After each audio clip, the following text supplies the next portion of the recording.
Hello everyone, কি অবস্থা সবার? এই ভিডিওটা অনেকদিন আগের, কিন্তু এডিট করব করে করা হয়নি। অবশেষে আপলোড দিচ্ছি। তো ঈদের পরের দিন আমি গিয়েছিলাম মুভি দেখতে। এয়ারপোর্টের এই রাস্তাটা আমার অসম্ভব পছন্দ। দুপাশের চা বাগান আর মাঝখানে প্রশস্ত একটা রাস্তা। সত্যি বলতে আমি বাংলা সিনেমার খুব একটা ফ্যান না, তবে ইদানিং নতুন কোনো ভালো মুভি আসলে আমি থিয়েটারে গিয়ে দেখতে পছন্দ করি। লাস্ট টাইম তুফান দেখার পর একটু ভালো লেগেছিল, যার কারণে এবার কারেজ নিয়ে চলে এসেছি বরবাদ দেখতে। দেখা যাক লাস্ট অব্দি কি হয়। দোতলায় থিয়েটারে ওঠার এই সিঁড়িটা আমার খুবই পছন্দের। সব ধরনের ফেমাস মুভিগুলা, বাংলা বা হিন্দি, হলিউড, বলিউডের সকল ধরনের ফেমাস পপুলার মুভিগুলোর পোস্টার এখানে লাগানো থাকে। এই টাইম অনুযায়ী মানুষজন খুবই কম ছিল। আমরা যখন পৌঁছেছি পুরো হল খালি ছিল। মুভি শুরু হওয়ার কিছুক্ষণের মধ্যেই সবাই এসে গিয়েছে। যদি মুভি নিয়ে বলি, মোটামুটি ভালো লেগেছে আমার কাছে, যদিও মুভির বেশ কিছু সিন অন্য মুভি থেকে ডিরেক্ট ইন্সপায়ার্ড। আমার এই কপি করা জিনিসটা একদমই পছন্দ না। শাকিব খানের খুব একটা ফ্যান না হওয়া সত্ত্বেও আরিয়ান মির্জা ক্যারেক্টারটা আমার ভালো লেগেছে। আমার পার্সোনাল একটা ওপিনিয়নে যদি বলি, রোমান্টিক মুভির থেকে অ্যাকশন ক্যারেক্টার গুলোতে শাকিব খানকে বেশি ভালো মানায়। শাকিব খান ছাড়াও মিশা সওদাগর, ইদিকা, শাহিদুজ্জামান সেলিম, মামুনুর রশিদ সবার অভিনয় খুবই ভালো ছিল। তবে আমার মতে যিশু সেনগুপ্তর রোলটা আরেকটু স্ট্রং হওয়া উচিত ছিল। প্রথম দিকে যেহেতু বোঝানো হয়েছে তিনি খুবই বড় মাপের একজন খেলোয়াড়, কিন্তু পরবর্তীতে এর কোনো সামঞ্জস্যতা পাওয়া যায়নি। এটা ছিল ব্রেক টাইমে, ইন্টারভেলে, তখন আমরা পপকর্ন কিনতে গিয়েছিলাম।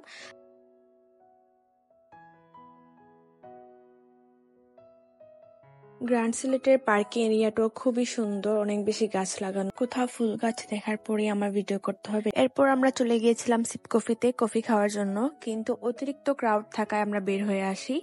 এরপর আমরা চলে গেছি রিকাবি বাজার স্ট্রিট ফুড খাওয়ার জন্য। যারা সিলেটে থাকেন সবাই জানে স্ট্রিট ফুডের জন্য বেস্ট একটা প্লেস হচ্ছে রিকাবি বাজার। সব ধরনের স্ট্রিট ফুড এখানে পাওয়া যায়। রিকাবি বাজার আসলে আমি সবকিছু একসাথে খেয়ে ফেলার চেষ্টা করি। যা যা বসে এখানে সবকিছু আমি ট্রাই করার চেষ্টা করি। এটা আমার খুবই বাজে একটা অভ্যাস। একটা বিষয় আপনারা সবাই আমার সাথে একমত হবেন, সেটা হচ্ছে আনহেলদি খাবারগুলাই বেশি মজাদার থাকে। এই চানাচুর মাখাটা এত মজা, মাস্ট ট্রাই একটা আইটেম। ফ্রাইটাও ভালো ছিল। তারপর এই বেস্ট বেস্ট বেস্ট মোমোটা, আমি এখানে আসলেই জাভাস্টের মোমো ট্রাই করি। ওদের চিকেন মোমো আর চিজ মোমোটা একদম বেস্ট। ওনাদের কাছে আপনারা ফুডিতেও অর্ডার করতে পারবেন, ওনারা ফুডির মাধ্যমে ডেলিভারি দিয়ে থাকে। সবশেষে এক কাপ চা না হলে তো হয়ই না, বুলেট মামার চা। আমি যতটুকু জানি ওনাদের বেস্ট সেলিং চা হচ্ছে গুড়ের চা, কিন্তু আমি কেন যেন পার্সোনালি গুড় একদমই পছন্দ করি না। তো আমি এখানে গেলেই চিনি দিয়ে চাটা খাই। ওনাদের কাছে অনেকগুলা ভ্যারাইটিস এর চা থাকে, সবাই নিজ নিজ পছন্দ অনুযায়ী চাটা ট্রাই করতে পারবেন।